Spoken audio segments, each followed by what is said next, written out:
Sir ఇప్పుడు ఏం లేదు, మీరు డబల్9 టీవీ వీక్షకులకు మీ ప్యానెల్లో ఉన్న పెద్దలకు అందరికీ కూడా శుభ సాయంకాలం.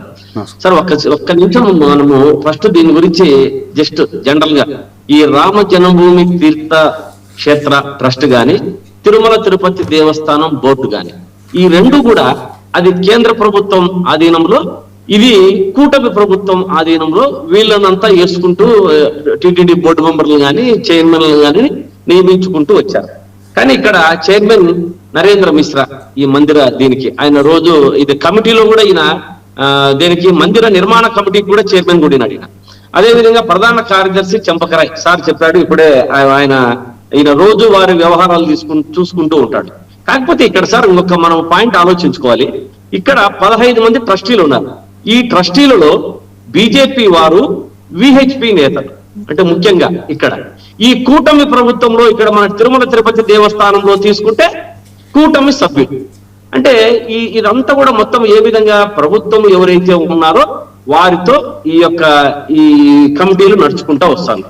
మొత్తం మీద చూసుకుంటే ఆ అయోధ్య రామ మందిరం దానికి బీజేపీలో ఉన్నటువంటి పెద్దలు, టీటీడీలో తిరుమల తిరుపతి కూటమిలో ఉన్న పెద్దలే ప్రభుత్వం యొక్క ఆధ్వర్యంలో నడిచే సంస్థ.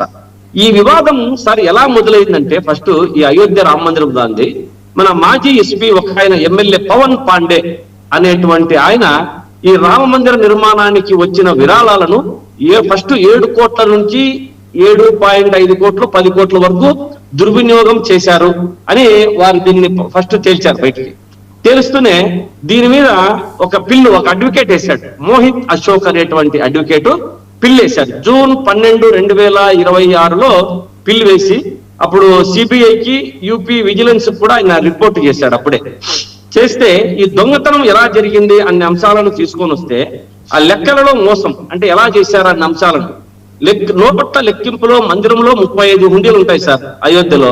ఈ 35 హుండీల్లో రోజు బంగారము వెండి గాని ఈ 50 మంది అవుట్ సోర్సింగ్ తో వేరే వాళ్ళతో అక్కడ లెక్కించడం జరుగుతుంది.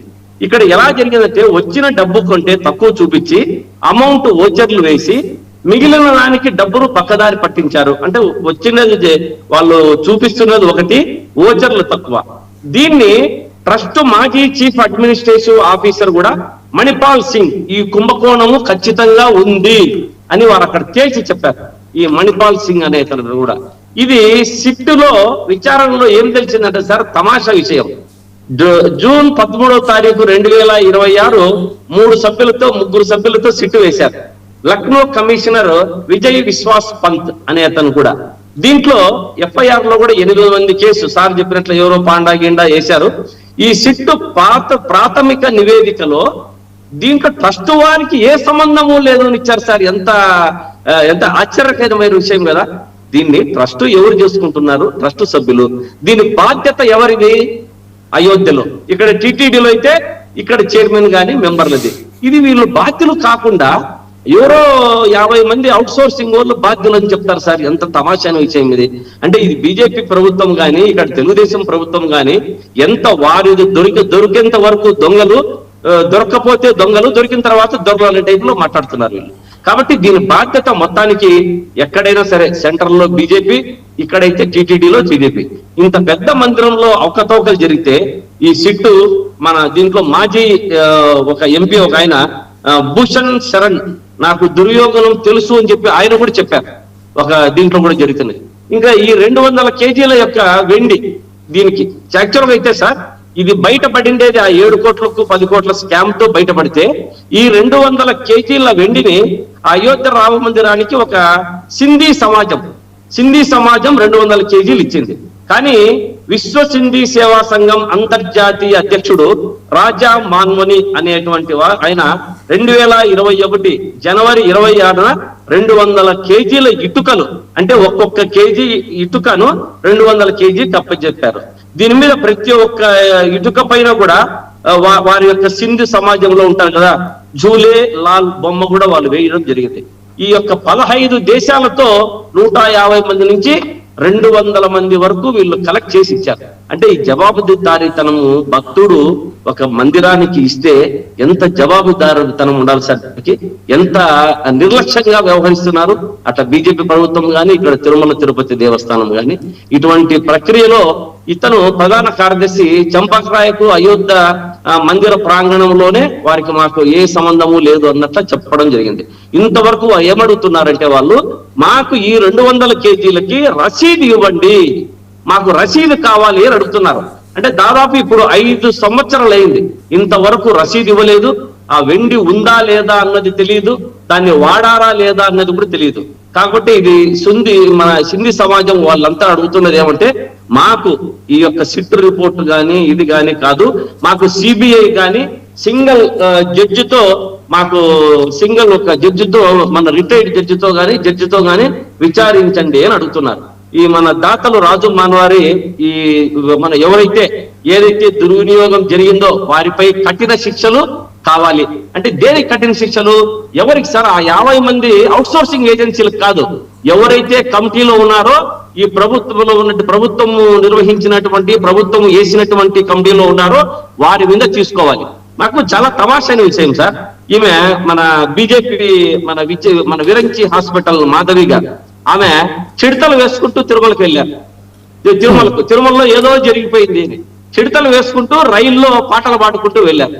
అదే విధంగా సన్యాసులు, ఇంతకుముందు సార్ చెప్పారు, సన్యాసులు ఒక్కరికి కూడా సార్ అందరినీ వీరు టీడీపీ రౌడీలని టీడీపీ గూండాలకి కాషాయ డ్రెస్సు కట్టె పెట్టించి అక్కడ అప్పట్లో ఈ మన ఎడ్యుకేషన్స్ అంతా జరిగించారు. అంటే ప్రభుత్వం నిజంగా ఈ చిత్తశుద్ధి లేదు. చంద్రబాబు నాయుడు గారు కానీ ఇప్పుడున్నటువంటి టీటీడీ చైర్మన్ బిఆర్ నాయుడు కానీ ఆ కమిటీలకు కానీ నెయ్యి గురించి ఎంత ఆగి చేశారు.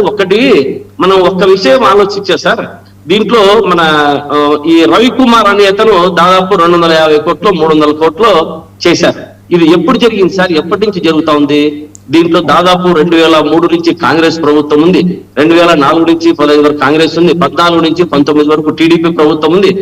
జగన్మోహన్ రెడ్డి గారు వచ్చిన తర్వాత దీనికి ఈ యొక్క ఏదైతే మన హుండీ లెక్కింపు చేస్తారో దీనికి కెమెరాలు, సపరేట్ గా సీసీ కెమెరాలు, దాదాపు కొన్ని కోట్లు ఖర్చు పెట్టి నూతన భవనాలు నిర్మించి అక్కడ లెక్కిస్తే అప్పుడు బయటపడ్డాడు ఈ రవికుమార్. అంటే పట్టుకున్నది ఎవరు? జరుగుతున్నది టీడీపీ ప్రభుత్వం నుంచి, గత ప్రభుత్వం నుంచి జరుపుకుంటూ వస్తా ఉంది. అటువంటి వాడిని పట్టించి చేస్తే నానా యాగి చేసి పట్టుకున్న దానికి సంతోషం కాదు. వీళ్ళు పట్టుకుంటే ఏం చేస్తారు? సిట్ చేస్తారు. ఆ సిట్ ఏమైపోతుంది? ఏమి దాని మీద ఉపయోగం ఉండదు, దాని మీద ₹1 లాభం ఉండదు. మన జగన్మోహన్ రెడ్డి గారు డబ్బు దాదాపు వచ్చిన దాన్నంతా కూడా ఒక లోక్ అదాలత్లో వేసి వారికి ఇచ్చి టీటీడీకి రికవరీ చేశారు. ఇది గ్రేటా? నీరు గార్చడం గ్రేటా? ఇటువంటి అంశాలంతా సార్ జరుగుతున్నాయంటే మన ఆలయాల్లో చోరీ గాని, ఆలయాల్లో ఇది గాని, ఇటువంటివంతా కూడా కార్యక్రమాలు ప్రభుత్వం యొక్క నిర్లక్ష్యమే అని చెప్పాలి. నేనైతే సార్ త్వరలో యూపీ ఎలక్షన్స్ రాబోతున్నాయండి. ఇప్పుడు ఆయన హిందూ ఛాంపియన్ గా చెప్తారు దేశంలోనే యోగి ఆదిత్యనాథ్ ని.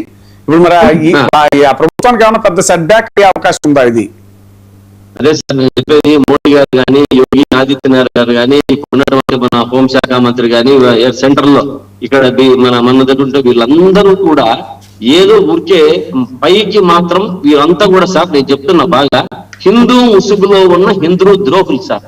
వీళ్ళకు రాజకీయము మాత్రమే, రాజకీయము వారి యొక్క పదవి లబ్ధి అది పొందడం తప్ప దానికోసము హిందూ సమాజాన్ని హిందువులని వాడుకుంటారు.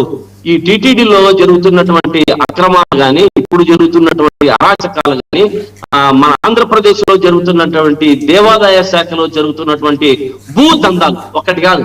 ఇంకా దాన్ని సార్ ఇప్పుడు మనం మాట్లాడుకుంటున్నది యాక్చువల్గా అయితే ఒక రామ మందిరం పైన, తిరుమల పైన మాట్లాడుకుంటున్నాము. ఇంకా దేవాదాయ శాఖలో ఉన్నటువంటి భూ దందాలు ఇప్పుడు చేస్తున్నటువంటి ప్రభుత్వము అరాచకాలు అక్రమాలు ఏమైతే ఇంక అసలు చెప్పాల్సిన అలివి కానీ దాన్ని ఇంకొకసారి మరి మనం తీసుకోవచ్చు. కానీ సార్ దీన్ని ఎలా మనము ఎలా నియంత్రించవచ్చు అనే అంశాలు కొన్ని కోణాల్లో కూడా తీసుకోవచ్చు.